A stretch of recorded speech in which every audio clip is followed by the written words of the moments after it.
Hey, broads. We're back. We are back in action. In less than 24 hours. Bada boom. That's that We did bachelor outfit life. changes. We did. You know, listen, if again, after that 3-hour-long episode, it just, we had to do it. It was just I'm glad too we did. much. We would be rushing through things. We want to take our time. I know. I want to take really my time. savor the moments. Yeah, you know what? Like, this is the new year.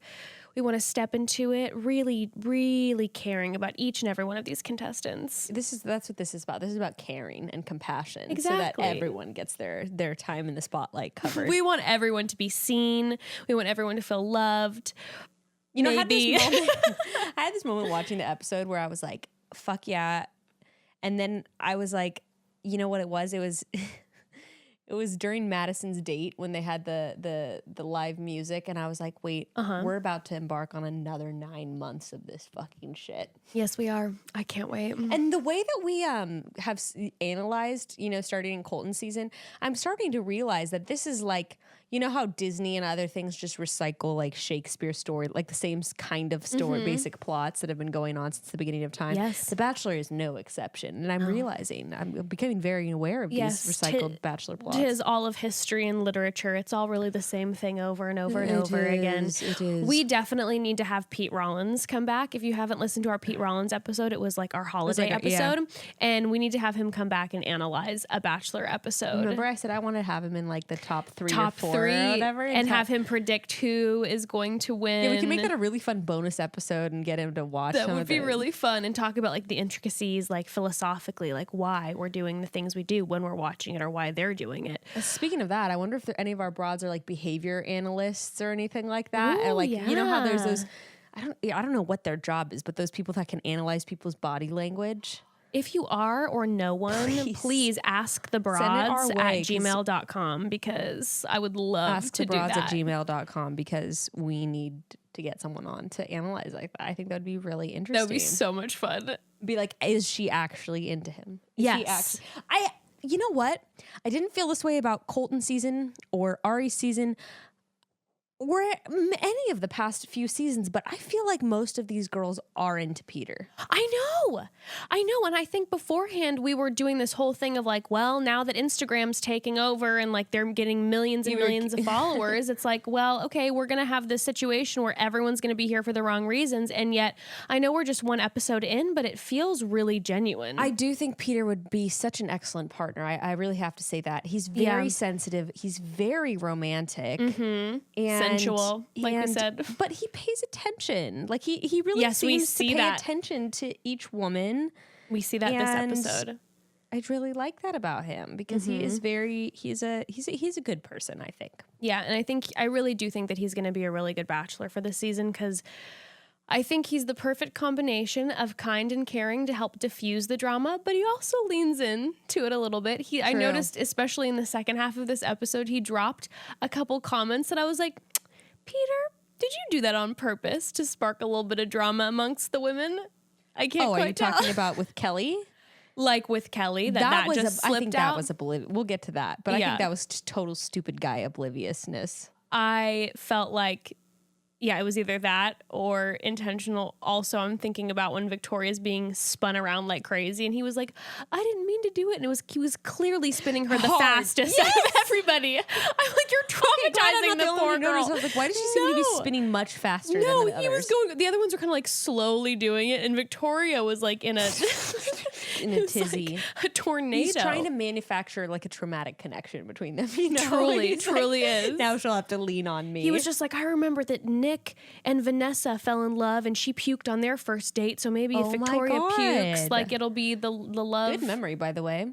Why did she puke? They were doing like a skydiving type thing, or that fake skydiving stuff. Yeah. Was it real or fake? I don't remember. With the air. Yeah, I think that's what was happening. Maybe it was real. I don't quite remember. But she then threw up, and Nick was like very kind and like holding her hair and then kissing her after she threw up. That's so gross. Yeah, I'm not into that. I'm not into that either. But I do say that I would appreciate if I was on a date and a guy leaned in to kiss me even after I threw up, because I'd feel so embarrassed that him just being like, I don't care, and kissing me would really mean a lot. I think I would be nervous because I would think that my breath would smell like puke and then it would make things actually worse, you know? So I'm like, just please don't. We can do this at a later time. Stay with, I really appreciate I know we're going to have gesture. an evening portion of this date, so maybe just hold off until then. Like, give them a little Listerine action. Yeah. I'd be like, you don't have to do this. Have you ever thrown up on a date? Yeah, but not like when I was early on with someone. No. It was like you and Evan are married. Sometimes I throw up in front of him and it's so embarrassing. I do hate throwing up in front of people though. It makes me uncomfortable whenever I've done it. I had a friend who had a boyfriend of like 3 years and she still wouldn't even change in front of him. Really? Like I know you guys don't pee or poop in front of each other. No, but it was weird the way like no, I mean like sad, like in the way of was it like a... No, she was like, this was why. No. Like, is this... No, she thought she was very, very hot. And she was doing it like, we have to preserve some sort of mystery in like the relationship. And like, basically she was like, I'm naked only like when we're having sex so that it keeps things interesting for him. Oh, that seems like a lot of fucking work. Know, right? Oh my God, I'm exhausted just thinking about it. Oh no. Absolutely not. I understand what vibe you were getting. Where I was coming from was very different. Where she was like, no. I want to keep him like wanting to see me naked. No, that's so much work. Yeah. No, she actually wore pajamas to bed, which is like so weird to me. Really? Do you not wear? No, you don't. You wear pajamas to bed? Oh, I dress like I'm going into like the deep Arctic when I go to bed. It makes Evan so upset and I don't care. Are you serious? Yeah, I wear like 5 layers and I wear a hoodie. Okay, now I think you're a psychopath. I wear a full hoodie, socks. Jess, you wear a hoodie? Mm-hmm. That's the quickest way to get strangled in your sleep. I take you that wake risk. up and it's all wrapped up. There's nothing I hate more than falling asleep with a hoodie. Are you sleeping serious? Is not for sexy time for me. Why? You get really cold? I'm so cold always. I just throw an extra blanket on my side. I do the extra blankets, but I move a lot, so they get flown off, and at least I have my. Oh no, it's. Evan gets frustrated often. I'm so befuddled. He says that there's always 15 layers between me and him in bed because I'm wrapped in like 4 blankets and like 3 layers, and it's just like. Does Evan sleep naked? Oh yeah, I think most men do. I was gonna say I feel like the thing I'm confused about is that every partner I've been with has slept naked, and so have I. And it's not like a sexy thing. Like when I'm alone, I will sleep naked. No, it's definitely a he's nude and I have 15 layers on. We really digressed. Wow, that was a huge tangent. Please do not give us 1-star reviews. We won't go on tangents anymore. We're going to go through this episode, okay? Sometimes we're going to talk about ourselves because we're, Because it's our podcast. It's our podcast. Anyways, we're going to get into it, okay? Yeah. Promise. Yep. No deterring, guys. Yep. All right. So we start off the second half of this episode. First date time, first group date. Of course, it's going to be a flying date. Of course, yes, it has to be. It has to be. And there's a whole big group of them. I didn't even note who was all on it because it was just too many at this point. I also don't. Did you catch this with the second group date? Were there any women who didn't get on the group date? Yes. Okay, I thought so, but they didn't really. Oh, you did. Mm-hmm. Did they highlight them not going on the date? A little bit, but not really. Okay. Not really. You kind of just saw their sad faces, but they didn't have moments where they were like, "Oh my gosh, I'm so depressed that I'm not going on this date." Probably because this was all lumped into one episode. Normally they have little interviews with people being like, "I don't know why he was They don't have to extend the drama with this. Yeah. They're pushing it all together. Yeah. So they have Pete has these 2 tough broads come out to whip these women into shape. Yeah. These are some badass chicks, by the way. Definitely. One of them was the first female Blue Angels pilot. No way. Yeah, it's so badass. Catch that? Yeah. Damn. I know. And I was like, he was 2 good friends of his, and I was like, if I was one of the girls on the date, I'd be like, check, because I like the idea of my partner hanging out with some cool women. They're his friends? He said these good friends of mine, I think. That's got to be just a thing. I just hope that they're actually his friends. That'd be cool. I just picture Pete going out with them for drinks afterwards, and they're Love flight that. gear, Love that. So okay, the first part of this date, where they take him to do a math quiz thing? I was sweating just the idea of this because I'm so bad at math, and I was like, I love this challenge. Are you good at math? I actually am really good at math. Okay. I would be, Honestly, it's kind of interesting because I'm like a liberal arts person, but I'm like math makes a lot of sense to me. I know nothing of math. I remember nothing of math. And I was impressed by the fact that they all got the first answer correct. I literally would have been like, I would 500 miles an hour. I still remember the math problem for some reason. It was like if you're 30,000, if you have to travel 30,000 miles and you can go 500 miles an hour, how many hours is it going to take? I don't remember division. I don't know. I just would have drawn like a cute plane. I don't know. But then, did you notice? 30,000 miles, not 30,000 miles. What? Oh, yeah, the 30,000 mile one. Then was the second one that everyone got wrong because it was how many. That was so stupid. If you're a mile You guys up. don't know how much a mile is? I did know that one. Yeah, I actually didn't know that, but that didn't involve Did you math. know it was 5,280? I did. I just know it was 5,000 something, so I was like 6,000. That's pretty close. Like if Yeah. you're 6,000 feet, you're a mile I up. did remember the specific number. Damn. But that was just random because I can memorize things, but I can't, actually do math. But of course, Hannah Ann got it correct. And did you notice that he was sitting next to her? Yeah, so I was like, did he feed her that? I know. I thought so. That chemistry was intense from the get-go. But the math and the gyroscope and all that didn't have any bearing on the later competition. So who the fuck cares? I know. Was that just used to humiliate women? I think so. I feel like they're like, women, they don't know how to do math. We should boycott. Exactly. Silly ladies. It's like Silly ladies don't just like, belong in a desk ABC at is a just desk. like, these women don't understand math. They're women. Didn't they do a similar thing? God. I think I saw Becca Tilly posting about it today. Didn't they do a similar thing with Ben's season where they had to do like geography or something? It is kind of funny to see grown people like struggling with like basic 5th grade shit. That's true. If it would have been a spelling bee, I would have excelled. Me too. But Spelling queens.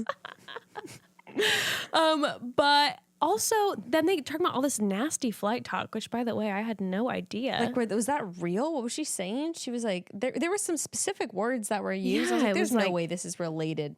I mean, I know cockpit, Yeah, that's duh. fine, but like other than that, I had She was no like, idea. suck. She was like, suck, fuck. Like, She's like, twirl on his dick? Did you What know? does this Did you know? Did you know that when the wings go out of the plane, that they call that 69 fucking? And you're like, what? I didn't even know. when a plane reaches a mile high, we call that a full erection. That's just plane talk. Like, what the? Did you know? Did you know that when the oxygen masks come down, they call that anal sex? I'm just like, huh? Just flight lingo. I think you guys are just starting to funny. make this up now. When a new crew comes on, we call that a gangbang. Oh, man. That was funny. I wanted more of that action. First class is just called full orgy. Love that. But okay. So this is when it becomes the spinning. The gyroscope. Yeah. I would freak the fuck out. Okay, so this is not something that you would be down with. I don't get motion sickness really. Okay. But I would still be like, I never, that ride at the fair or wherever where it spins really fast and you get stuck to the sides. Yeah. I was always terrified to go on that because I just thought I was going to be miserable and dizzy. Well, and then also if you puke in those things, it will hit someone. So no, Which someone I don't next think to you. I really would. It just never sounded fun to me. No, it's just like I'm getting sick midair. Yeah, how's that fun? No, it doesn't sound fun. That's how I felt about the gyroscope seeing it. I'm like, this just doesn't look fun. Yeah, no, I'm It's like definitely. I'm gonna have a migraine later in the day. I definitely like I would do it and everything, but I would kind of be a little bit like this feels. I don't know. I was done because Tammy goes, I love thrill, but my husband shouldn't want me to puke for him. Like, I know, I love that. girl facts, 100%.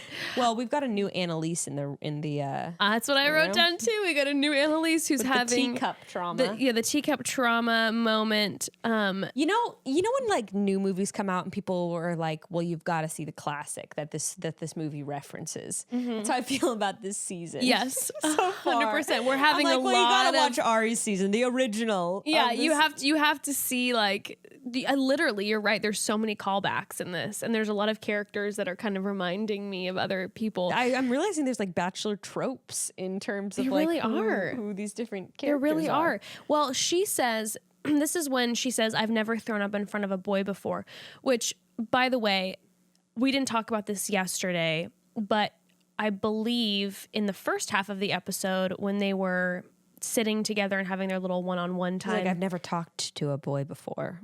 No, it was literally like, I think she said, no one's ever given me flowers before. No guy's ever given me flowers before. Like, am I supposed to feel bad for you? My it was just a lot of, buy me flowers. I'm just like hearing this. I was like, damn, dude, like these are, my heart, if that's true, like that sucks. She's laying it on kind of thick. It feels a little dramatic. But it also could be one of those friends of yours that like always gets into shit relationships and you're like, no, you're treated poorly. You're not you're not taking care of yourself enough, you know, like through all this. And you're seeing a girl who maybe hasn't had a good picker or has been in unfortunate situations. But yeah, he goes way harder on her. Way I just harder love on how they her. have the teacup throwback and then she gets in it. Yeah. Yeah, that girl was really spinning upside. No, that looked miserable. She was going real fast, upside down. Terrible. And then they're flashing to all the other girls, and all the other girls are like, oh shit. Oh my God. They were literally trying to make her throw up. Yes, no, they completely were. And then she, poor thing, has to run to the bathroom. Yeah, and also, I'd be pissed if Peter was knocking on the door, bugging me after I threw up. Yeah, I know. I'd be like, please, just leave me alone. Please. I'm in here puking.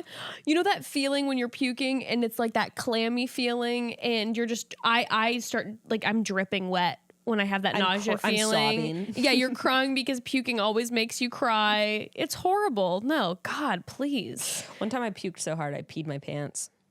Oh my God, really? Yeah. Oh, that's horrible. It was in the middle of the night and I had a full bladder and I peed on the floor.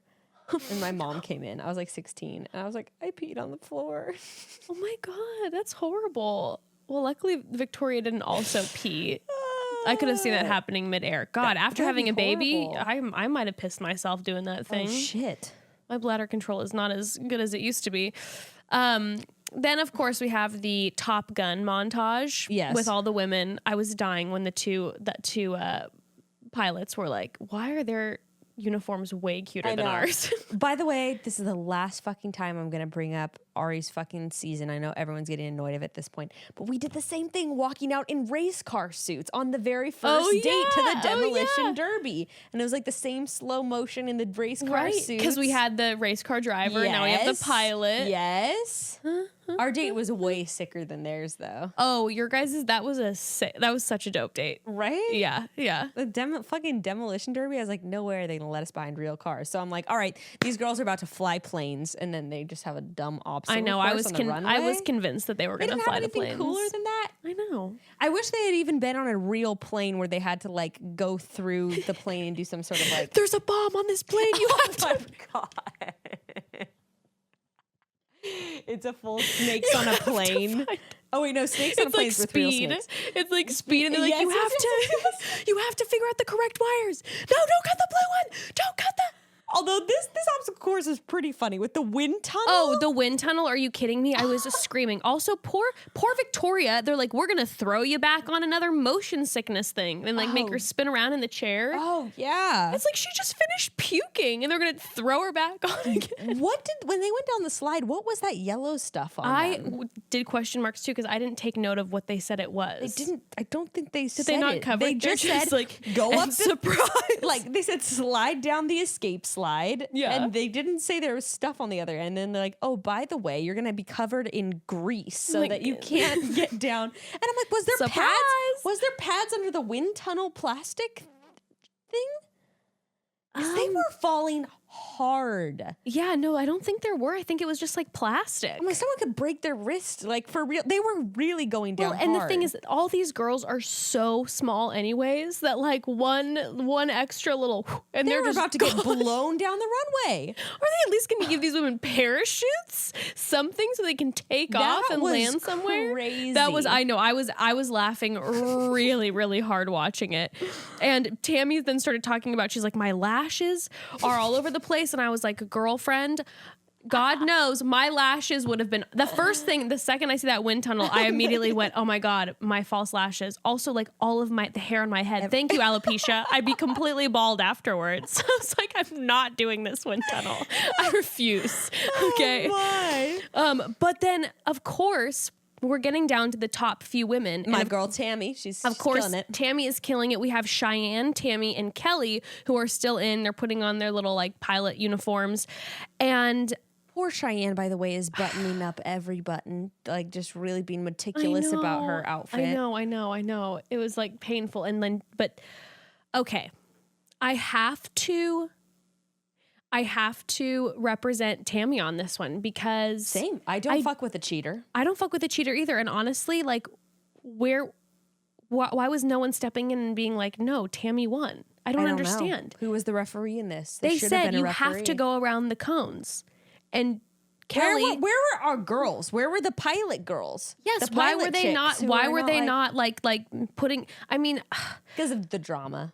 It had to have been. But I'm just like, that Kelly went straight through. And Kelly was like, I didn't know they'd take it so seriously or whatever. And I was like, and I was just like, do you mean the obstacle course? Play the game. Do it correctly. Like this is a competition. As someone who is competitive, I would be like, I'm not going to risk losing by going. No, of course I'm going to not. go around every cone. Of course not. I don't know. Now, if I was in the situation, I don't know if in the moment I would have stuck up and been like, if I would have been Tammy, if I would have stuck up and said like, you know what? She really, like, she won. She cheated. In that moment there, I would have for sure said something. Okay. Later that night, I would not have said something because it's water under the bridge at that point. She got the sunset flight and like, whatever. I don't think Kelly was being malicious trying to screw everyone over by going on the cones. She was just being I don't think. Cheater. Yeah, she was being a little cheater. There, I would have 100% said something.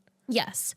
My thing, as I've been watching this episode, is I think the lessons that we're learning on this season so far, Hannah Ann constantly interrupting, keep bugging, you'll win. You'll get the first impression rose. Kelly, cheaters win. So far, Bachelor teaching us like a lot of great life lessons over here. Finish last, apparently. Exactly.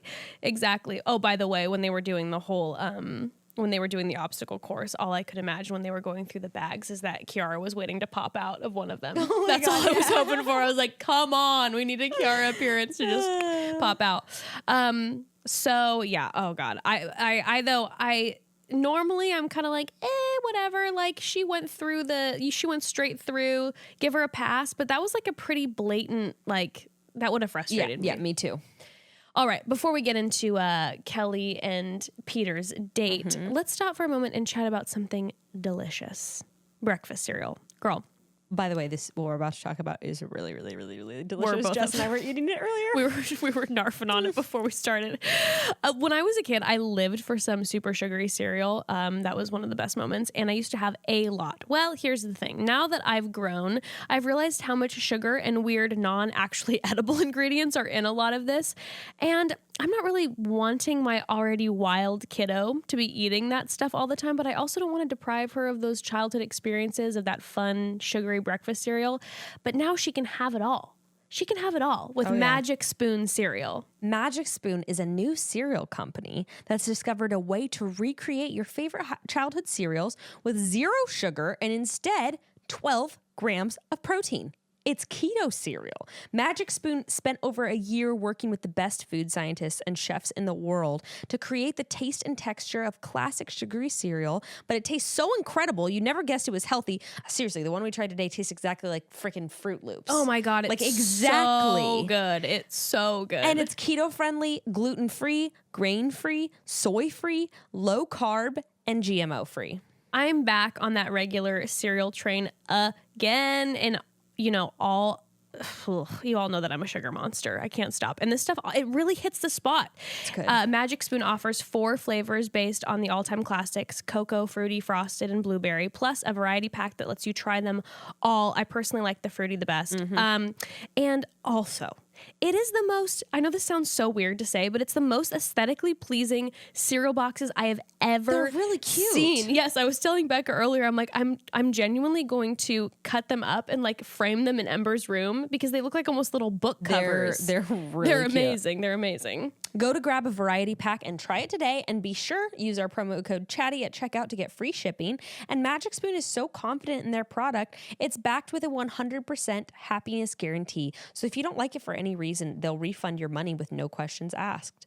That's magicspoon.com/chatty and use code CHATTY for free shipping. Thank Magic Spoon for sponsoring the podcast. Go check them out. Yes. And you know what sounds actually like a perfect morning to me is eating some of that Magic Spoon cereal and washing it down with some CBD. Start my day off delicious and say goodbye to my neck and back pain and anxiety with some CBD. Yes, please.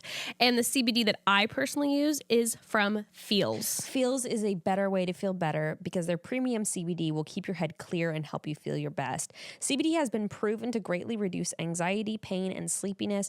I've been getting a lot of migraines recently just in the past couple months, and Feels works naturally to help you feel better. There's no high, no hangover or addiction. And all you have to do is place a few drops of Feels under your tongue and feel the difference within minutes. I also like that since Feels is in a tincture format, you can really control your dosage and take as much as you need or as little as you need. Oh, absolutely.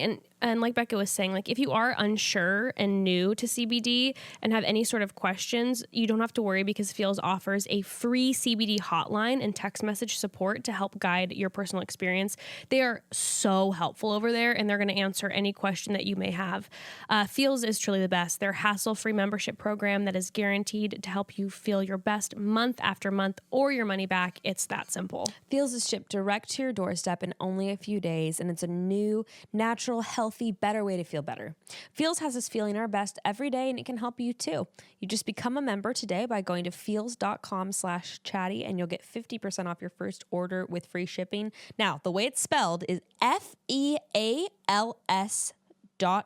So if you go to feels.com/chatty, you can become a member and you'll get 50% automatically taken off your first order with free shipping. That's feels.com/chatty, FEALS.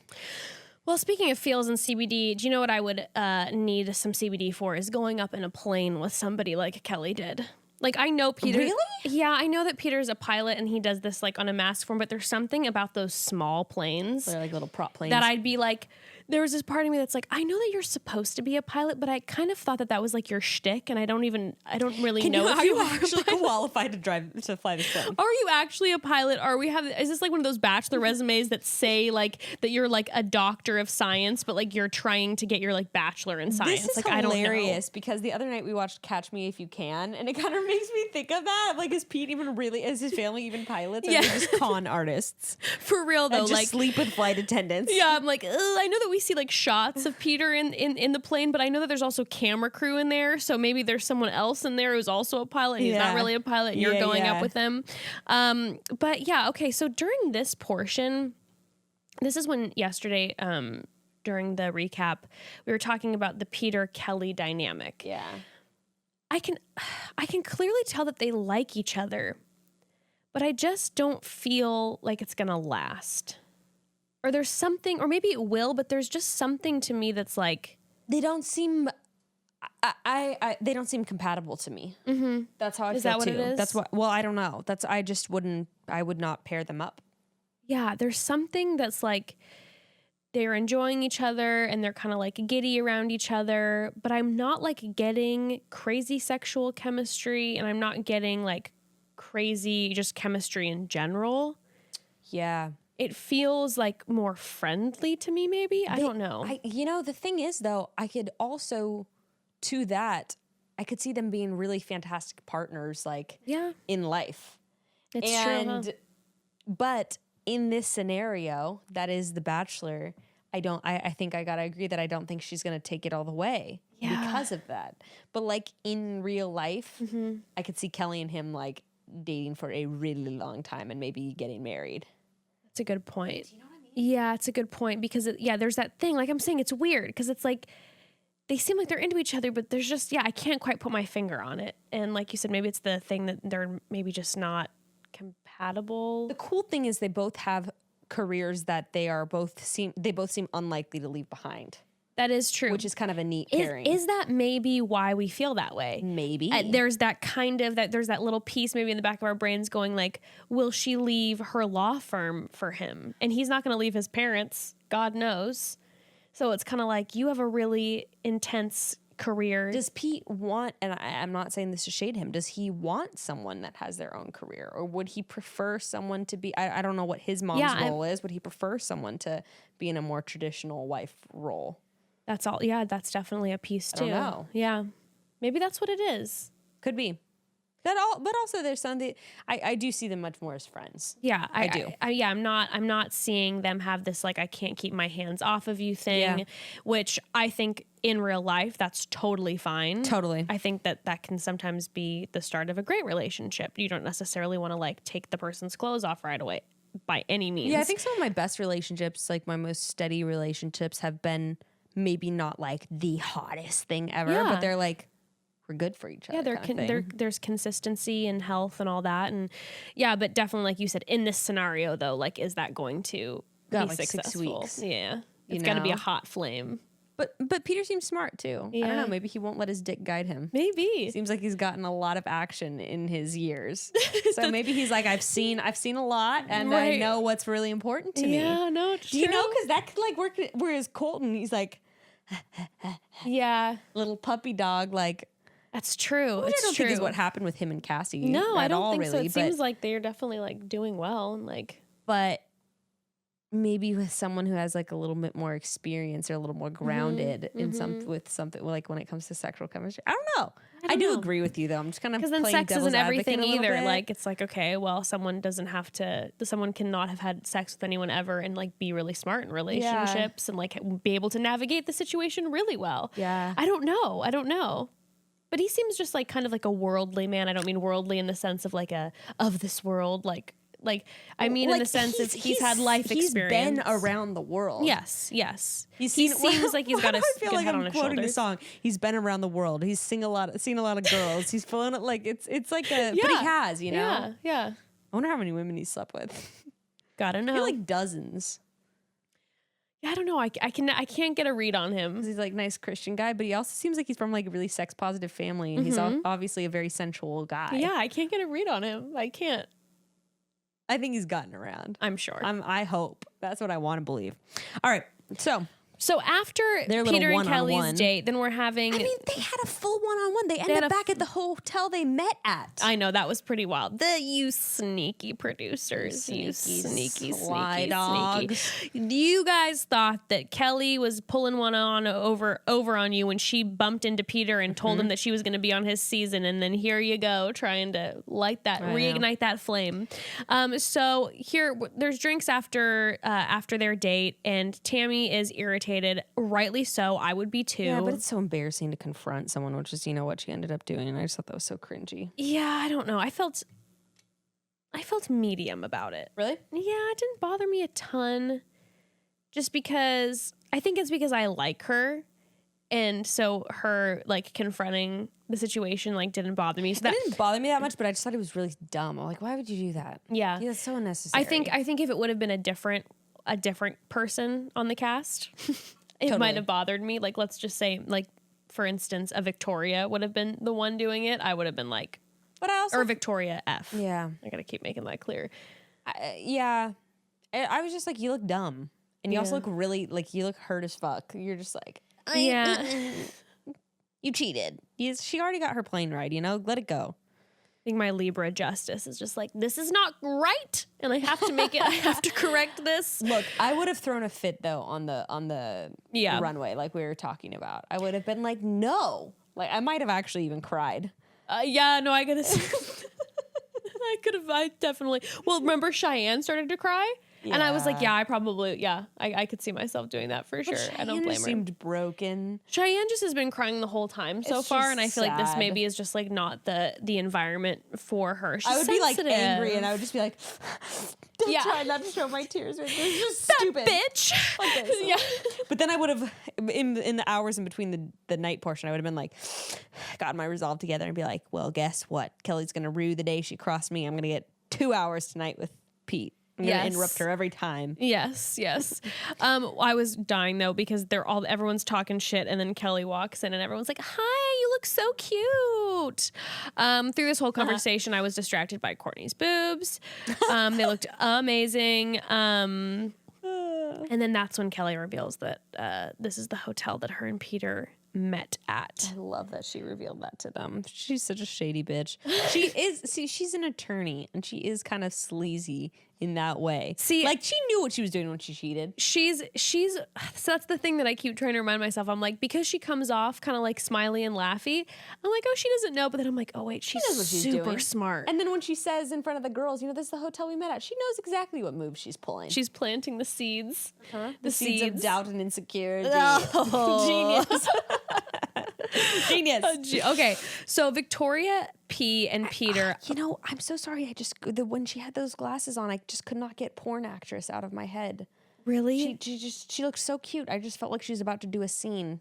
I totally see that. Because I was loving the fact that she was rocking the glasses. She looked really cute. She I wondered if her adorable. contacts blew out with the wind tunnel. Maybe. Whatever happened, I just love the fact that she is on her very first date with Peter and she's rocking her glasses. I was like, yes, I don't feel like we ever have really seen this. I was super into it and she looked so cute. She looked really cute. But yes, now that you're saying that, I can picture definitely like sexy music happening behind her. And they looked like they were like in a library at the Four Seasons, right? Or something. Yeah, it was super just like boom, boom, boom. Okay, so here's another moment though where she says that she's touched when Peter came to check on her to see if she was okay because she's never had anyone do that. Yeah. This is another moment where I'm going like, oh my God, how has no one ever checked on you? And then she's talking about the fact that she is a nurse. And I think it's starting to maybe click a little bit for me. And again, I don't know if this is a Crystal situation where we're going to have it become a little bit of like a villain thing. But that then started to make sense to me because I'm like, okay, if she's the one who's had to literally take care of her mom and her sister her entire life and her job is literally taking care of other people, maybe she's just like literally never had time for a relationship. And so there's a lot of firsts. And then I thought, is Victoria the virgin? And that's when I started to think, is she that going to be that character? That makes sense. I don't know, because I think you could 100% be right. Because it's... Do you think she'll make it that far? I think to be like a thing? I think so. Also, that thing that was said in the teaser, like of why would she wait this long to tell him? Why would you tell someone like that? Yeah, are you kidding me? I wouldn't tell someone right up until like basically before I slept with them. Also, why does that matter? Like what? Like sorry, she didn't make it her shtick like anyone else. That's what I'm saying. Like when Victoria F was made like that very intense comment about how could she have waited this long? It's like, but is sex? I don't know. That rubbed me the wrong way. Maybe she doesn't want to talk about it. But I mean, maybe it's something that is important to her and that she doesn't want to, maybe her sex life is private and she doesn't want it to be her defining, like under her career bio where also, it says, Victoria P, virgin. Also, is it necessary to tell a potential partner that you're a virgin? No, not. No. I would say you tell them before sleeping with them, but that's about it. I think that it's probably one of those things that it would maybe be something that would be good to communicate with someone before sleeping with them for your own being and like just to communicate with them.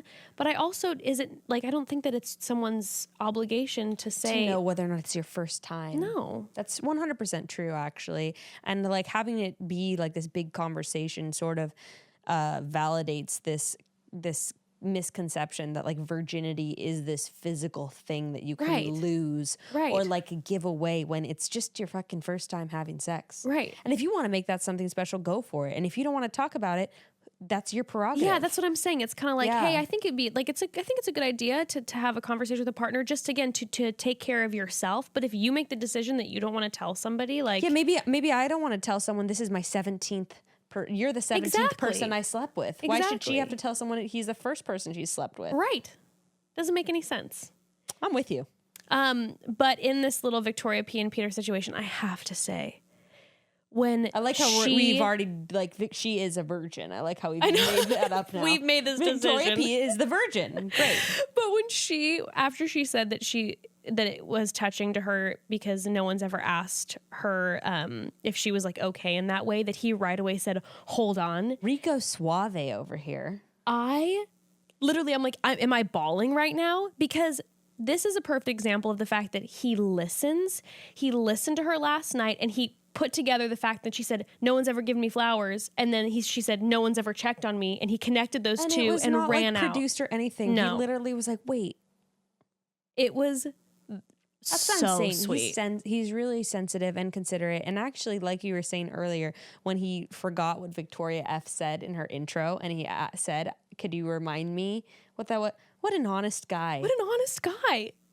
He's really winning me over big time. I mean, I always liked him. I always liked him. We ever had problems No, with we him. always liked Pete, but I was definitely asking, like, I don't want him to be Boring. the Bachelor. And now I'm like, oh my God, like, He's gonna make a great husband he's for someone. he's gonna be a wonderful husband.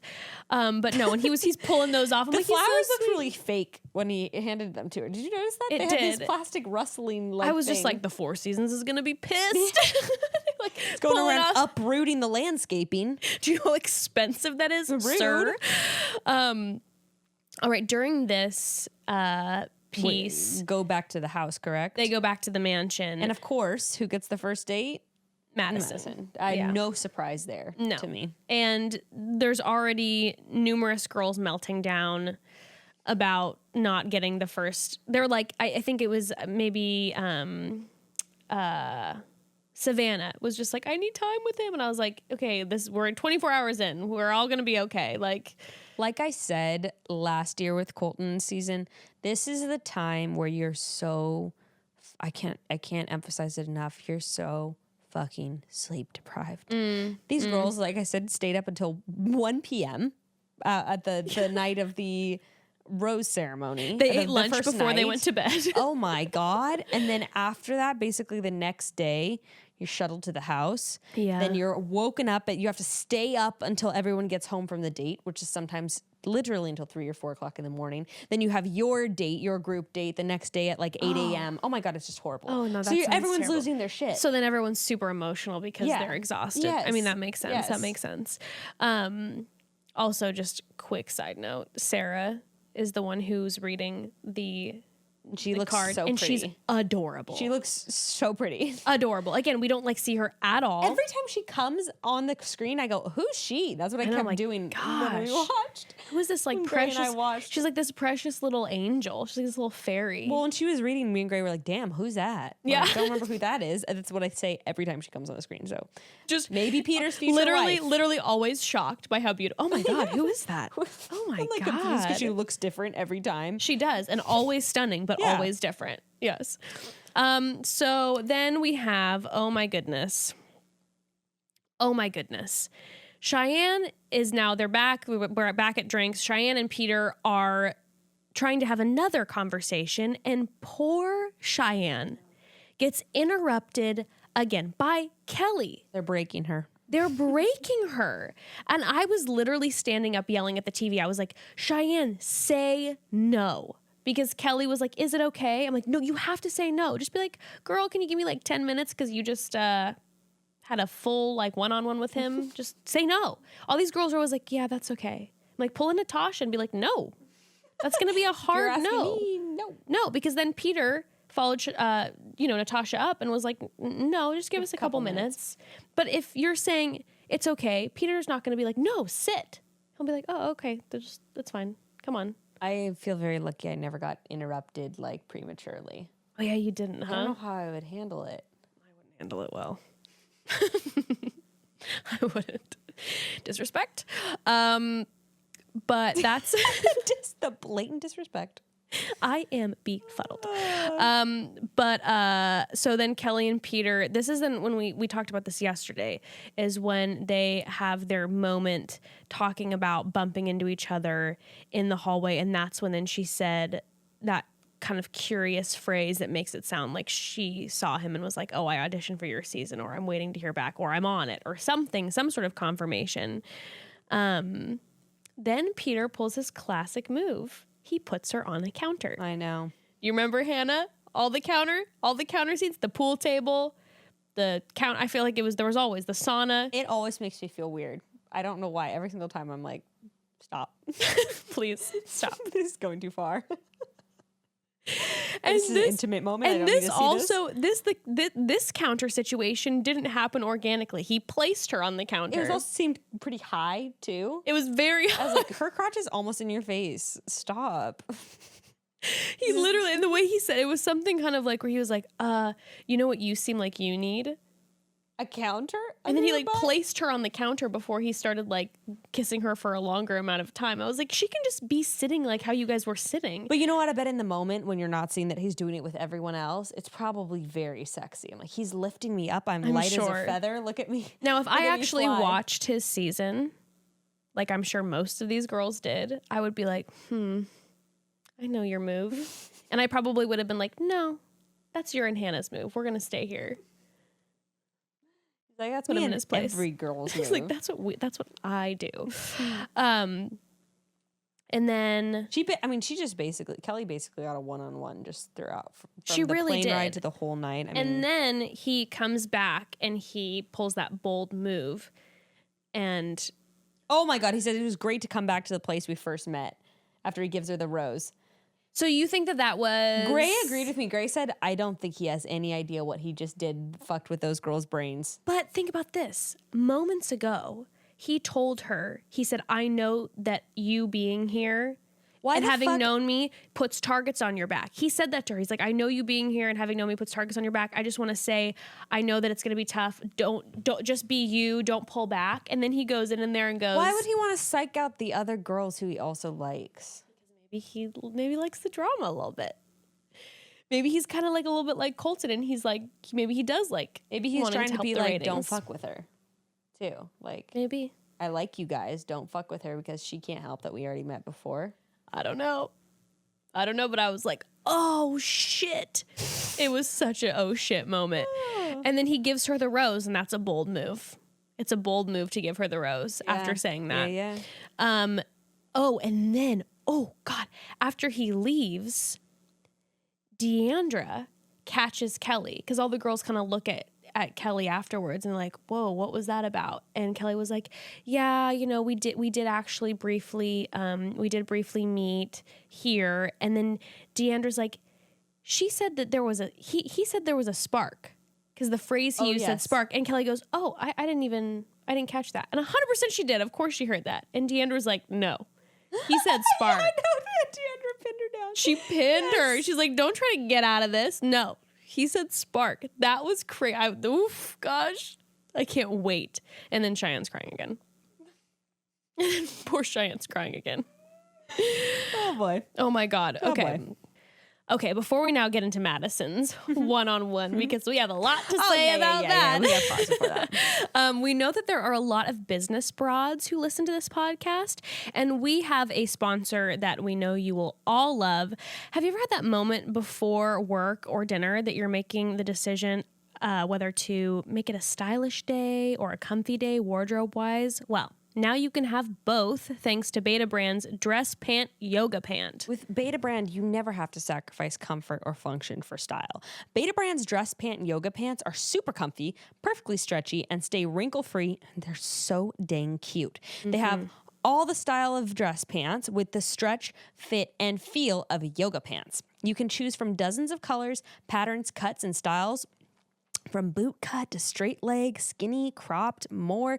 They even have a pair with 8 pockets for all of your pens and calculators and money and other boss bitch things. All the money. And now they also offer premium denim with the same flexibility and comfort as yoga pants.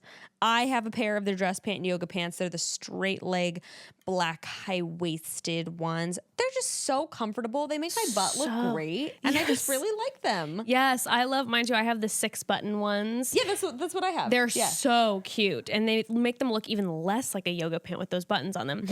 They're super classy and chic looking, looks nothing like yoga pants, and feels everything like them. Right now, our listeners can get 20% off their first order when you go to betabrand.com/chatty. That's betabrand.com/chatty. That's 20% off your first order at betabrand.com/chatty. Millions of women agree these are the most comfortable pants you'll ever wear to work. Go to go to betabrand.com/chatty for 20% off. I'm just too excited to talk about Madison's There's a glitch date. in the Matrix. Exactly. Oh, Madison. Okay, so this one-on-one date. Can I first ask you, like, how do you feel about Madison? You know what? I like her. I think she seems sweet. I think she seems very straightforward. I don't feel like we're going to have drama with her. I feel like she's probably like, maybe some of the girls, if they don't like her in the house, it might just be because Pete really likes her.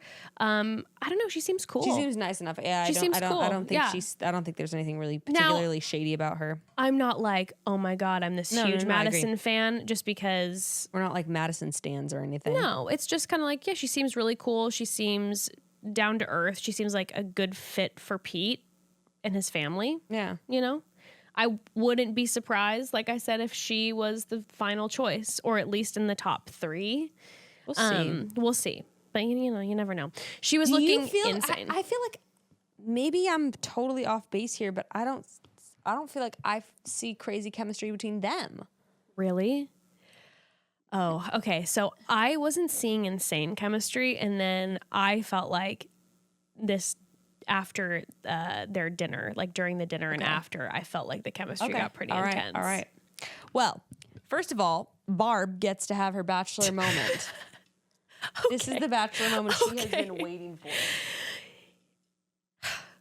So when he's driving in his Mercedes with her, and she knows that this is his car because, of course, she's seen the season before, Hannah's season. And then she pulls up and she recognizes his house. Please, we recognize it.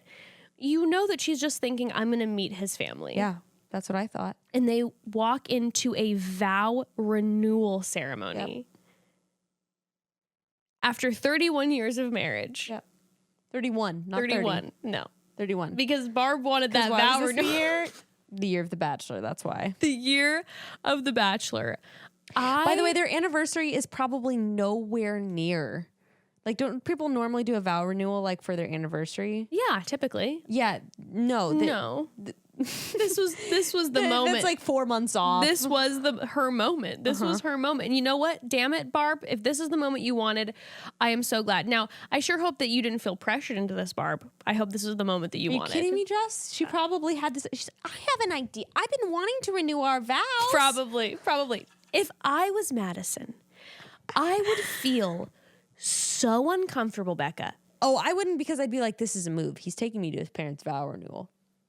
But, like, does he have... I don't know, but that's what I would be thinking. I would be like... I'd be like, now I already met his family. I'm about to flex on these hoes. I would just be like, I would be super into this date if him and I knew each other at all. But I met him less than 24 hours ago. What fun, you know, like on a first date, you want to be able to have like fun commentary and like a fun experience to share together. Right. Like, what are you going to be like? Your mom looks really pretty. Like, what are you going to say to each other throughout that? It's just kind of like, I don't know. Like, and then also you're like the pressure of having to impress all these people who are in his family. Extended family and friends. And like talk to the grandparents for however long and be a certain way. And then like, I'd be so who are you? And they're like, well, I'm one of 22 women he's dating right now. Hours. And the craziest part of this, and this was what had me in tears laughing, is that it's like, okay, so Pete has the pressure already of being the bachelor and entertaining her. And he also has to officiate the wedding. Oh my God, I know. So he's now so tired. He's having to remember all these girls' names, entertain all these women, bounce from drama to drama. And then he literally, did you see him run up on stage? He's like in the middle of like a baton. Like he is in the middle of a marathon right now. He is jumping from situation to situation. Granted, I bet he's used to, and on top of it, all his sleep deprivation, which is way worse than any of the women. Yes. But he knows how to handle situations. He's a commercial pilot, That's true. That's true. He can handle a lack of sleep. He can handle a lot of pressure. I just literally like the idea of him running onto the stage to officiate the wedding, and I just wanted him to why start. Couldn't his brother do it, or Chris Harrison or something? I know, I'm like, someone let him just sit by Madison and chill and enjoy his parents' vow renewal thing for a moment. I was just dying, thinking about him starting it, being like, today my parents renew their vows in front of loving family and friends, and Madison, a woman I met briefly 24 hours ago. It's just wild. I don't know to her me. last name. In fact, half of the time I don't remember what her name is. I have no idea who she boy. is. I'm wondering, I'm like, are the Webbers going to have a reality TV spinoff of their family after this? I feel like that we're working into this. Smart. Especially if he marries one of the girls and it's like the Webbers. Keeping up with the Webbers. Mm-hmm. What's up with the Webbers? I'd watch their family on TV. What's up with the Webbers? I love it. I love it. Yeah, because then Jack's dating people, and of course his mom is like crying about something, and like and they're speaking in Spanish, and like Oh, yeah. good thinking. It would be good, right? Good thinking. Oh, we see at one point, Madison's bopping around, and then Barbara shoves cake into Madison's mouth like they're getting married. She smashes it on her face. I was like, isn't like the cake in the mouth shoving tradition between husband and wife? Like Barbara is shoving it into Madison's mouth. I wanted to have a moment with her. I just would be in the most surreal, tripped out moment if I was Madison. I would.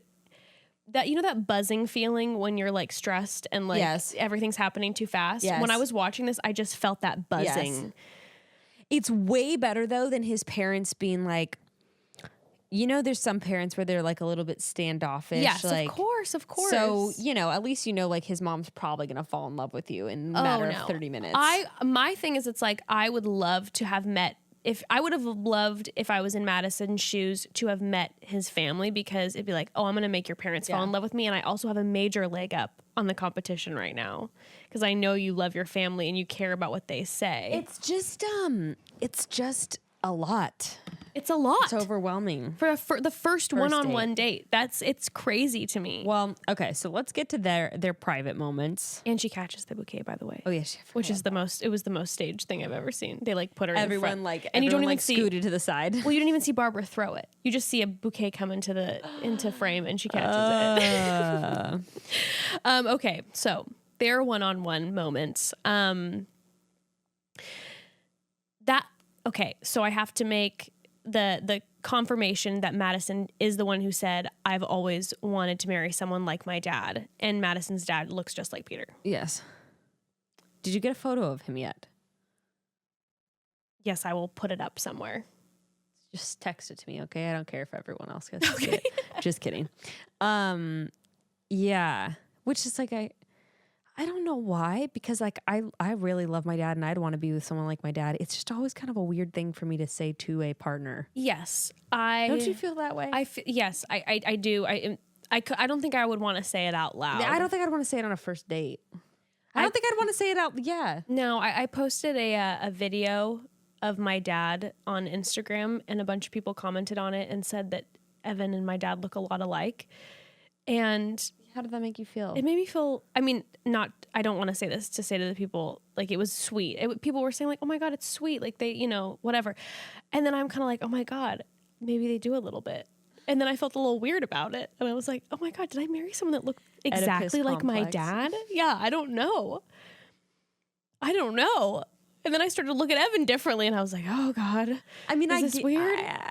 It's really not that, it's not that weird, but it's just something I wouldn't personally say. I wouldn't say it out loud. No. I think I'd be like, my dad was always a really compassionate partner and a really present father. And I'd like to find somebody who is like that. Yes. That's a beautiful way to put it. It's like, I want my dad 2.0. I want my husband to be as much like my dad as possible. If I could clone my dad, I'd marry the clone. When I look into your eyes, Peter, I want to think about my dad. Oh my God. But Peter's clearly turned on by this. He was like super into this intimate. I'll be whoever's dad you want me to be. But you caught that, right? Yeah. You caught that he was like, we didn't bring it up. We didn't bring it up in yesterday's episode, but with the grandma's letter, she's like, I'm really close to my grandma. He's like, I can't tell you how much that means. And it was he said it in like a sexual way. Yeah. He's so into it.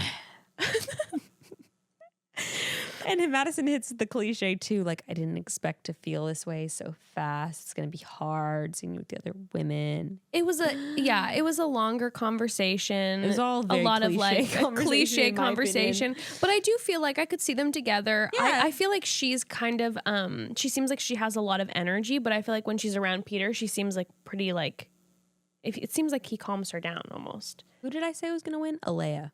Mm-hmm. Sarah, close second in my book.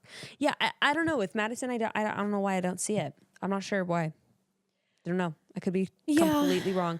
Well, Peter, but here's what I did see. Peter was like, I can see your heart already. And I think he is going to legitimately fall in love with like 6 of the women. Yes, he's going to fall in love with the top 10. Like, actually, I think he's just not going to know what to do. He is going to fall in love. I think he's not.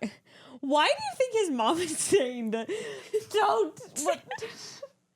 What did she say? Don't take her from us. No. She said, I can't think of it.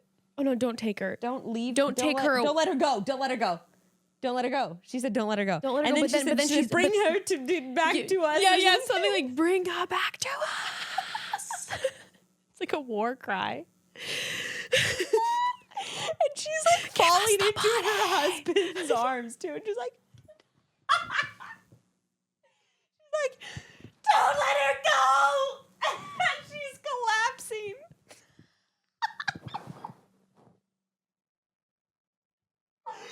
I am so wrought with grief. I am itching. I can't wait. Honestly, fuck the fence. Fuck the fence jump. I didn't even really care about I did care about the fence jump. Who am I kidding? I really cared, but I don't care half as much. I need to see that scene. I am dying to see that scene. If I could fast forward time, I would. I must see it. I'm dying for it. Bring her back to us. She's faint, like falling over. Fuck fence gate. Fuck windmill gate. Barbara gate. Give us Barbara gate. We must know. I want to know who she's talking about. I want to know. I need to know. And also, Do you think it's about a girl he already sent home?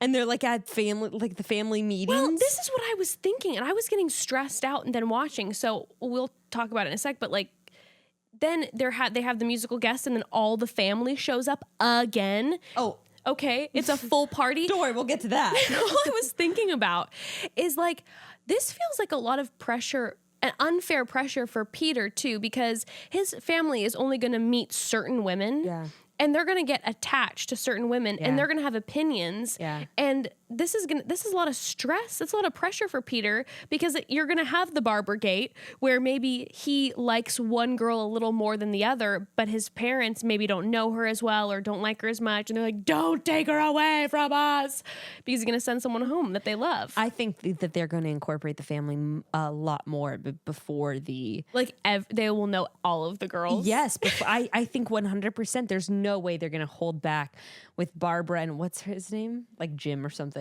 Yeah, there's no way they're going to hold back Peter's parents until like the final 2 or 3 or What? final 2. There's no way in hell. What if every single one-on-one date has his family involved somehow? They're like the waiters in Italy coming in with the pizza. They're talking. And Jim or whatever has a fake mustache on top of his mustache to disguise himself. They're just like, I still recognize you. Bonjour. They're like, what? Surprise, it was me the whole time. Rips off fake mustache. Barbara's like the bartender in a costume, like listening to the girls while they're talking about, inside the mansion. Everyone's just like, we do know that it's you, Barbara. They're in bush costumes, standing around the trees during like a winter one-on-one date or something. All the girls know that they're the fake plants in the mansion, but like everyone just like doesn't really address it because it's just like, well, Barbara and Jim in the corner. They've been there for 2 weeks. Is They're giving up anytime too soon. Oh my God. 100% we will see them more in the like next 3 weeks, probably at least 2 more times. Yeah, no, it's true. Oh boy. Or else it wouldn't be fair. So, okay, so they bring in the surprise musical performance. Which is, as if the nightmare couldn't get worse. They bring We always talk about how horrible these like one-on-ones with the private concert is. I do have to say, it doesn't happen very often. Now, every once in a while it's romantic. Yeah, and there was the one romantic one with Tyler. Was it Tyler? Tyler and Hannah. That one was really romantic. Yes. And until the family showed up, this girl, Tennille Arts, she was fantastic. There was a lot of people there. They were like a full band. It was not a like full a one-on-one band. guitar solo. The setting was stunning. It was like this empty concert hall. It was smaller. Yeah. I thought it was really romantic. Or it didn't have a whole crowd watching you dance. Right. Yeah. It felt really intimate to me. And they were like rubbing. Did you see them like rubbing noses before they were It was very to me. I was like, that's when I was feeling the chemistry. I was like, oh shit, this is getting kind of. Well, then his whole family rolled in, and they're like, "You make me wanna shout, do the heels up and shout." You know, I was preparing for all these like reception songs. You know. And then, literally, suddenly the cha-cha slide breaks out and the whole family comes out. This Tennille Arts girl or whatever is like doing this whole slow romantic song. And then she's like, "Are you ready to like kick it up a notch?" Or said something like that. And the whole family piles in. I'm like, it's Peter's wet dream. It's like everyone I love. Oh my God. It was like, oh God, it was a lot. It was so much. She had double family. She had maybe an hour alone with Peter. I think Madison could be the next Bachelorette. I could totally see that too. I could see her being final two and being crushed and him not choosing her. Yeah. Yeah, she definitely has like Bachelorette energy. She's classic Bachelorette energy for sure. She's very like classic lady. Not seen too shy. Yeah. But doesn't seem like she's going to cause a lot of drama in the house, I don't think. You seen any early Bachelorette contenders? Madison was. I thought that watching this episode actually is Madison really stood out as a Bachelorette pick for me. As a realistic Bachelorette pick. Until Hannah Ann interrupted 3 times, I thought maybe Hannah Ann. If McKenna, now in my opinion, in this episode. Earlier on when McKenna was throwing the planes in and all that, I don't, know how the world is feeling about her. But just from, you and I were like, oh, everyone's going to fall in love with McKenna. I could see her being the next Bachelorette if the tables. Don't you think they already kind of did that with like Hannah though? Like Hannah was kind of like Hannah Alabama was kind of like the quirky off the cuff decision. No, I'm saying like if after just this first episode, if McKenna, like, if America's charmed by her, which I could see happening. I know, but I'm saying, like, I think that Hannah Alabama was sort of like out of left field pick, and I still feel like even if America really liked McKenna, I still think she'd be kind of like that quirky out of left field pick. Well, I think they're going to resort back to a classic Bachelorette choice. Okay. Is my prediction. Yeah, I guess we've already had the wine drinking, funny dancing Canadian. Yeah, that's been done. So... But, the like originals you said, the repeat. troops, Everything comes back around. Maybe they want another one. Round 2, baby. Yeah, so that was just too much family. God bless, but too much family. Well, now we get to the next group date. So who got left out of this next group date? So back at the mansion, they bring in the date card, and I believe that it is all of them will have gotten dates now except for Sarah. Okay. Lexi. She'll get a one-on-one next week. Okay, so Sarah, Lexi, and Kiara. Okay. I think. I could be wrong because there's so many, so I don't know if I'm missing, but like I'm pretty sure Sarah, Lexi, and Kiara were the ones who were not called. Okay. Okay, before we get into the next group date and we got the shift that took. Oh my god, this deserves a whole segment to itself. This needs a segment.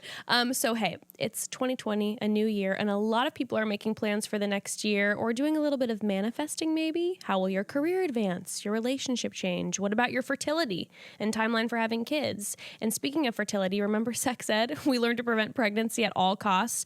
We have all the tools to prevent pregnancy, but when it comes to planning ahead for it, it is a mystery. It's time for fertility education. So let's talk about modern fertility. So this is why modern fertility was created. It's the easy and affordable way to test your fertility hormones at home with a simple finger prick. You mail it in with a prepaid label, and you'll get your personalized results within 10 days. It's pretty quick. Yes, that quickly, and you'll get insight into how many eggs you have, your hormone levels, and any reproductive red flags. The results go in depth into what every hormone means, and you can also talk one-on-one with a fertility nurse to review your results and options for next steps.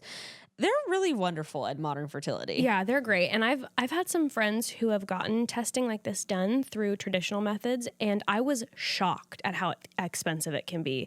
And it's something that's super necessary to do for a lot of people. So traditional testing with your doctor can cost over $1,000, but Modern Fertility only costs $159 to get the same information. And if you go to modernfertility.com/chatty, you can get $20 off your test. Also, if you have an HSA or FSA, you can use those dollars on Modern Fertility. If you want kids today or maybe one day, you need information to make the decision that's best for you. Yeah, you can take it. You don't even have to be actively trying to conceive right now. This can be for people who want to know about their future options. Right, exactly. Even if you're like super young, it's nice to know like, hey, if you have any reproductive red flags Hormone in the future, issues. right, it's great. It's awesome. And like Jess said, Modern Fertility is offering our listeners $20 off the test when you go to modernfertility.com/chatty. That means your test will cost $139 instead of the hundreds or potentially thousands of dollars it could cost at a doctor's office. Get $20 off your fertility test when you go to modernfertility.com/chatty. That's modernfertility.com/chatty.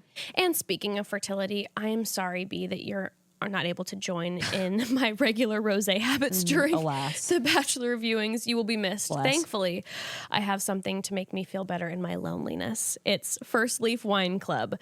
We love First Leaf Wine Club over here. Saving money on award-winning wine you're guaranteed to love has never been easier with First Leaf. Unlike other wine clubs that guess about your favorite wines, First Leaf uses your feedback and ratings to curate wine selections personalized to your unique tastes. It's so easy to find your perfect wine or wines with First Leaf. I got started by taking the First Leaf wine quiz last year to assess my exact wine drinking preferences.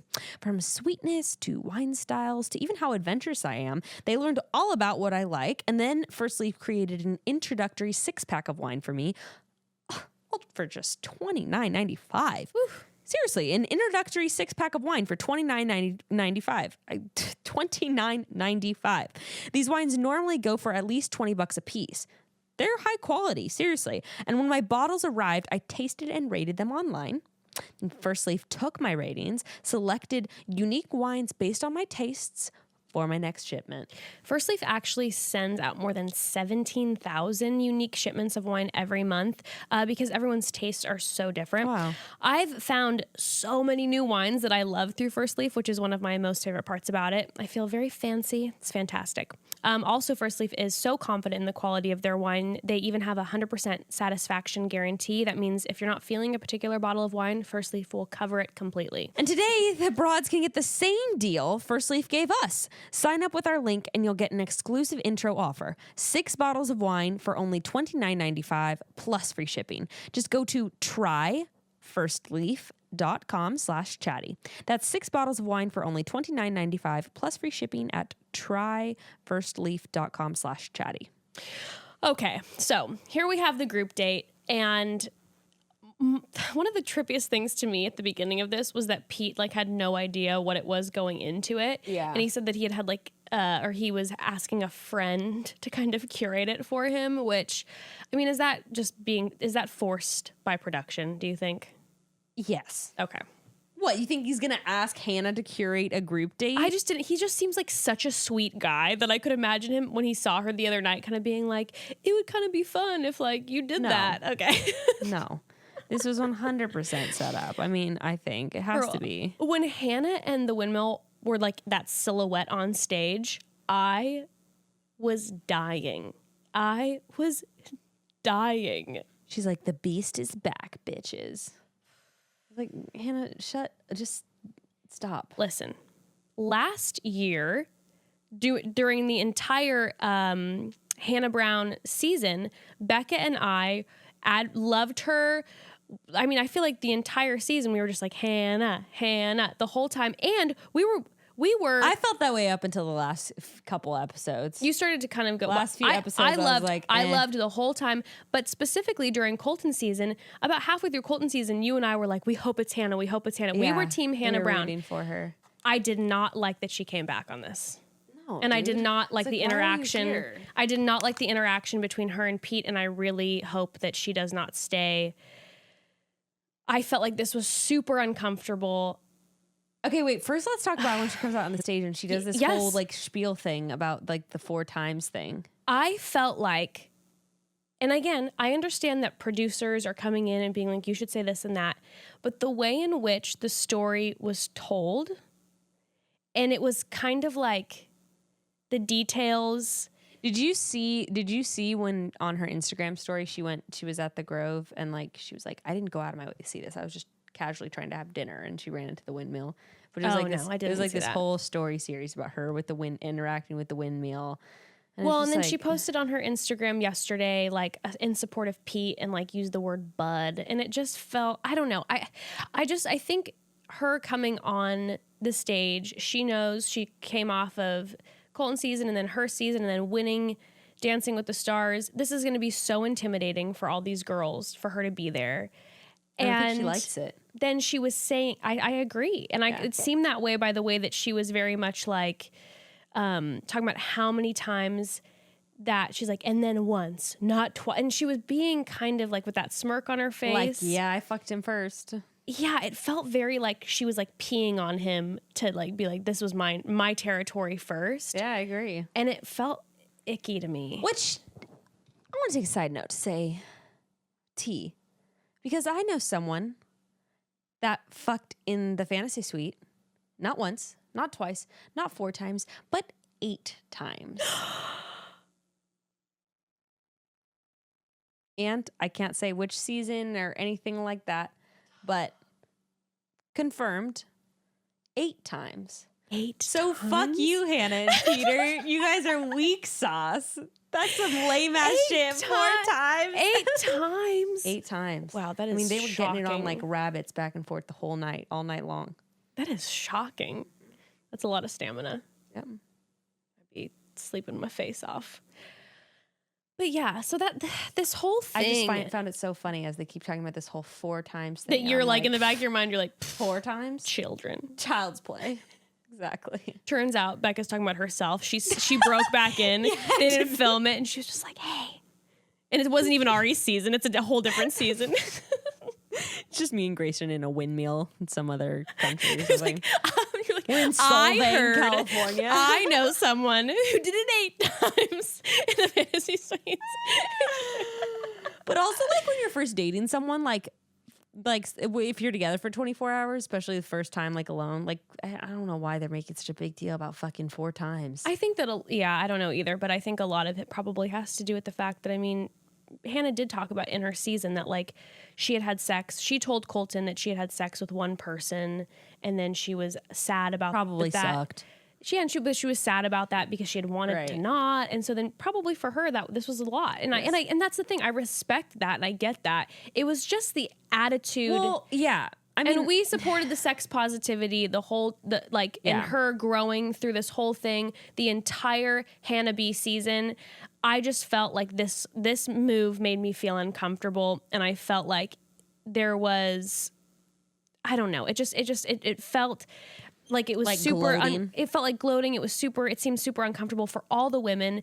You know, there's potentially his wife is standing there, and like I mean, whatever. Like everyone has sex, so I'm not even saying that. It's just like I was him.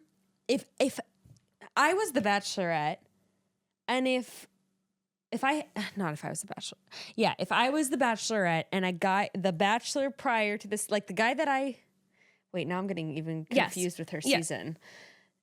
If I was the Bachelorette and the former Bachelor had dumped me and that's why I became the Bachelorette. Yes. And he came on yes in front of all my new guys. Yes. Talking about us fucking in any kind of fashion, I would feel very uncomfortable because I'd be like, these are the new girls I'm having connections with. You are irrelevant because we are over and you dumped me, and you coming in and sort of staking claim and making it clear to all these guys that you fucked me. I would not like that. No, and that's why when I say future wife, I'm thinking of Sweetie Petey with like all of his romance. I'm thinking he's maybe thinking my wife is here, so that's more uncomfortable. You gotta imagine as like, I mean, and then of course we're jumping ahead to him and Hannah's conversation. You gotta imagine as one of the girls in the room of being like, what the fuck? Like, I'd be like tweaked. Me too, I would be. I'd be like, what? And he's like, cool with this of her just coming on and talking. Like, do you know what I mean? I mean, I know it's The Bachelor and I know it's produced and it's kitschy and dumb. But I'd still be like, why is she here talking about you guys banging 4 times? And like I said, it wasn't like she went up. It wasn't like she was on stage and she was telling the story and being like, well, and then you all know what happened. Totally. It was she took her time. She really rubbed it in. And it was, and then she got off the stage and she had the girls like in a circle and she was telling them that the more confident they are in their sexuality, the more confident they can be in relationships. And she was kind of like lecturing them a little bit. Stop preaching. That's what I'm saying. My thing is, it's like, hey, if you're going to sit and tell these girls, and if you're going to like talk to these girls about like what it's like to be in the position of the Bachelorette or on the show, or be like just be like, it was really hard for me to like accept my sexuality and I've come a long way. Right. It's super different. Right. If you're like coaching them through that, being like, listen, when you know, it was just kind of like, oh God, I don't know. It just bummed me out because especially when she showed up earlier. And I was having that moment of like, I thought she was going to try to stay. And then she had that sweet moment of like, you're going to be great. And then I got emotional. I was like, yeah, Hannah, you go, girl. And I had like this sweet moment with them and I was loving on Hannah. And then this happened. I was like, oh, this bums me out. And then she's crying alone in the room. Mm-hmm. Then she's crying alone in the room. She's asked the girls to tell a personal story about sex or a fantasy. Which, I don't know. It just feels strange to me, again, because of last season and she was really coming into her own. And that would have been really uncomfortable. That would have been, I think, really uncomfortable for her at the beginning. And I feel like she then got to a point with Luke where she stood up and she was like, fuck you, I'm my own person. Dude, I mean, and that was a really beautiful conquering moment for her. Well, let's even talk about Colton's season about Kaylin being sexually assaulted.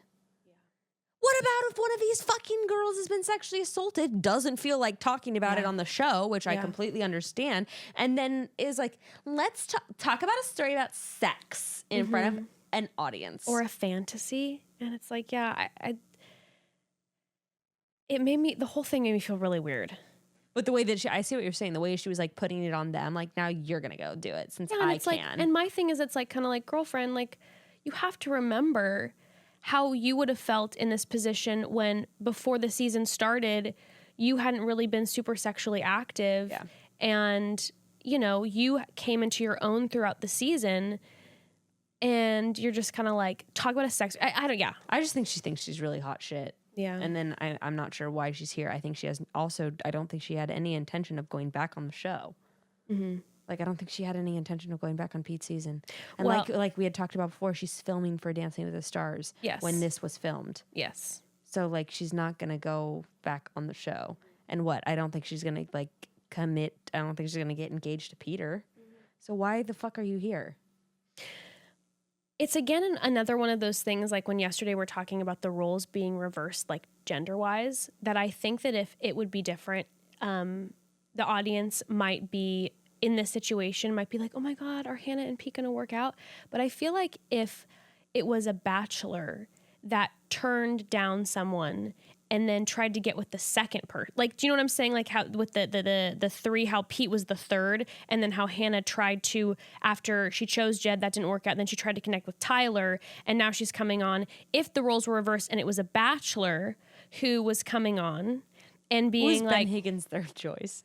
I don't remember, no.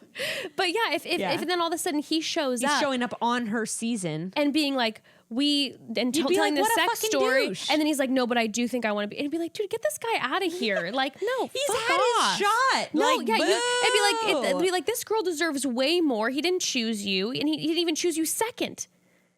No, get out of here. In fact, it would probably be a moment where she would maybe tell him off and be like, I wasn't your whose season was someone that was like their tagline recently of like, I want to be someone's first choice or something like that. Yeah. I feel like that's something from recently. But yeah, that would was be it like Hannah? I don't know, but that would be like someone's tag. Yeah. Was it Hannah? I think that's the irony. I think Hannah had some She said tagline something kind of like, I I want to deserve- be chosen every day. I want someone to love me.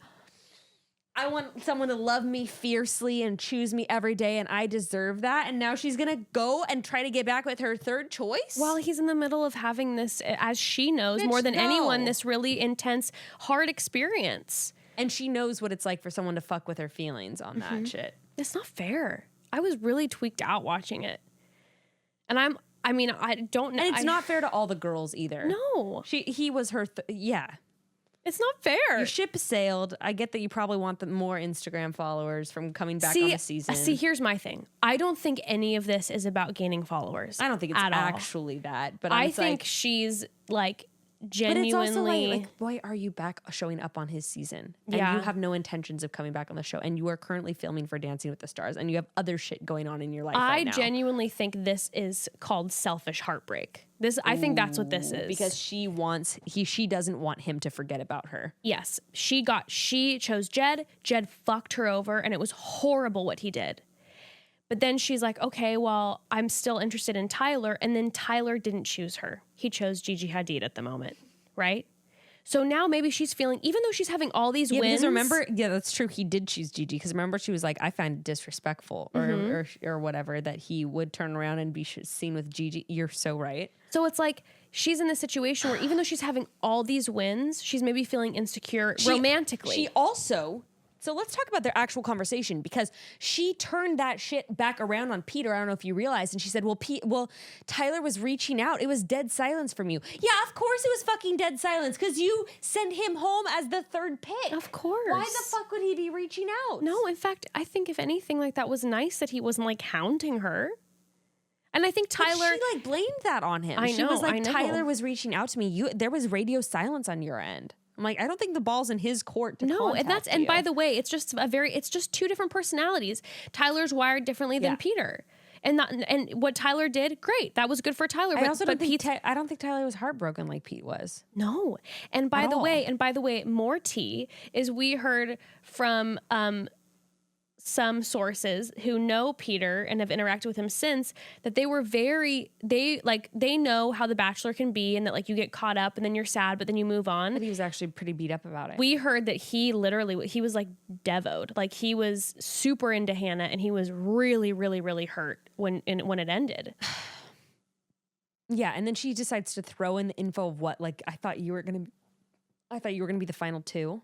What the fuck was that about? So my thing is kind of like when then all of a sudden you're seeing Pete and my heart is literally like snapping in two watching this because I feel like I'm thinking about like myself. I'm putting myself in a situation and going like, oh my God, if when Evan broke up with me, if then all of a sudden I started to date somebody and then he came back in and was kind of like, but like I still might like want to be with you. I don't know. And I'm like, yeah, but you started dating someone else and you didn't choose me. And what am I supposed to do? And it's like this playing with, and then all of a sudden you're watching Pete and he literally said, I thought that I was over this, but like now seeing you, I don't know. And he's like tripping out. I mean, also let's just talk about for a second, like what if Tyler hadn't rejected her and had been down with it? Would she just be down with that relationship? Right. And wouldn't have given Pete a second thought? Well, and then she makes the comment that she was like, Pete was saying, he's like, Hannah, I was positive. Like it was like not beyond a shadow of a doubt that like it was going to be you and me. And then she was like, I was positive too. Like I knew at the end, I knew it was going to be you and Jed. And then you see Pete go, wait, Jed? And he's like tripped out because he was thinking she was going to say maybe him and Tyler. And he seemed thrown off by that, which was... Well, and the funny thing is she didn't even say... I thought it was going to be you in the end. Like she said, I thought the final two was going to be you and Jed, which still insinuates that she would have picked Jed. Right, because she picked Jed. Yes. Yeah. So she still would have. What is she saying? I thought I would have taken you 1 week further before dumping you. Oh, yeah. Because she said, like, I thought you were going to meet my parents. It's like, and? And So I was supposed to meet your parents, and then you were going to pick someone else still? and then hearing What the from fuck? his perspective, how he was saying that he wanted so badly to be with her yeah. again, and he was sitting with his whole family Yeah. watching, and then when she live asked Tyler out, his heart broke. I mean, I Yeah. felt I felt sick. Because he said he told his family, like, I would 100% be up for it. If she doesn't give a fuck about him. Like, in the sense of, like, this... He was not on her mind in that time. I think that she probably does care about him, but in a way of like, yeah, when you date somebody and you like them, but like you need to let them go. It's like this. She didn't give him a second thought, I guarantee, in that time after Jed broke up with her and when she was kind of sleeping with Tyler and when Dancing with the Stars started. No, when he started filming The Bachelor... and he got picked for The Bachelor, that's when your brain, which is a normal thing, that's when your brain starts going like... And listen, I can completely understand why she would feel that way. I would imagine most people would feel that way. But it's the difference of being like, okay, I see him, I'm feeling weird little sparks. I'm not gonna like fuck up their new happiness. But I'm not gonna like start this like stir week 1 for him. No, and no. Yeah, Like, and I've had exes where I've had that feeling after they start dating someone new. But what? You're going to be, like you said, make the selfish choice and then reappear and be like, hey, I know you're dating someone new and you're happy, but... Yeah, if you really love someone, you have to let them go. And like, and she already let him go. And she already Once let over, him go. twice over. And the thing is, like, girlfriend, if you believe that he is like maybe the one for you, what you have to trust is the fact that like this won't work out for him. And then you guys can maybe reconnect in the future. Or if he's the one for you, come and be like, I am down to give this my all right now, which is not even what happened. No, she did this whole like the whole sex thing in front of all the girls and then is having them do this. And then she's in the dressing room bawling and she's not saying like, can I please be on? He says he offers it to her and she like walks with like, I don't know. It's like, no, it just put your foot in one camp or another. You don't actually want to be with him. So like, why are you still here? No, you're just having all these feelings because this is a stressful, weird situation. Process that with your friends and family, not don't with put this him in guy that situation. Who's already in a rough situation. And you already broke his heart already. I'm with you. Well, what do you think is going to happen? I mean, I'm assuming she's going to go because of Dancing with the Stars. I don't know how this would work. Right? Unless she's just allowed to come pop in every once in a while. I don't know. I don't know what. She doesn't want to actually get engaged to him. I'm assuming because of her post yesterday where she said, hope it's all going to work out for you, bud, that like she did not try it. I don't think she stayed. I don't think she wants to stay. Well, we see next week the preview of them flirting, and that's the scene that we got before where he's like, oh, Hannah Brown, and they're like leaning into each other, and I bet then she's like considering it. Do you and think whatever. like it's like just one more date? Because she also doesn't have mascara running all down her face. Maybe. And I can't remember if they have different dresses on, or if she has different dresses on. I don't think she has a different dress on. I think it's the same dress, but definitely her mascara is fixed. I don't know. But then we're seeing the girls. Also, stop taking time away from the ladies who are actually there. I know. I feel bad for all these women. Meanwhile, yeah, they're probably sitting there for like an hour and a half, and the girls are like, hello. They're just getting more time to write their sex stories. yeah. Like, good, I needed more time. My God. This is a lot of pressure. But we see the next week that everyone's literally, it's just all sobbing. And girls are slamming things, being like, if she's coming here, I'm out, which, by the way, if Hannah Brown, if I were to be on Pete's season and he said Hannah's coming in and she's coming back into the house, I'd leave. I might consider that as well. I'd be like, I can't do this. This feels like a circus to me. I'd be like, game on. Let's go.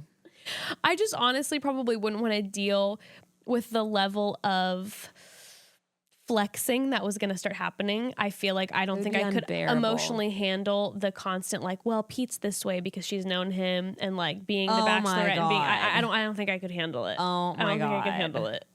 Oh my God. Stress. Also, just like I don't know how I would feel from perspective of dating Peter. Yeah. I would feel like, why does he have her back here again? Even though and honestly, like imagine being the girl that he picks and you're watching this shit back. This is brutal. Luckily, it's happening early in the season. It would be way more like heartbreaking for the girl, I feel like halfway through. When feelings are, But gosh, Well, I am chomping at the bits for next Monday because I can't wait. have to know. So far, so good.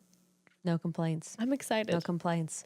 All right, broads. Thanks for letting us extend this. Yeah, thanks for tuning in this week. So again, we're not going to have another episode tomorrow. These are our 2 episodes for the week. And then starting next week, we're going to have our Tuesday recap. Back to our regularly and scheduled our programming. Thursday non-batch episode. Unless we just got another 4-hour special next week, in which case this is going to be just Bachelor content for the next however many months. For the rest of eternity. Oh, boy. Well, all right, broads. Love ya. chat soon. Chat soon.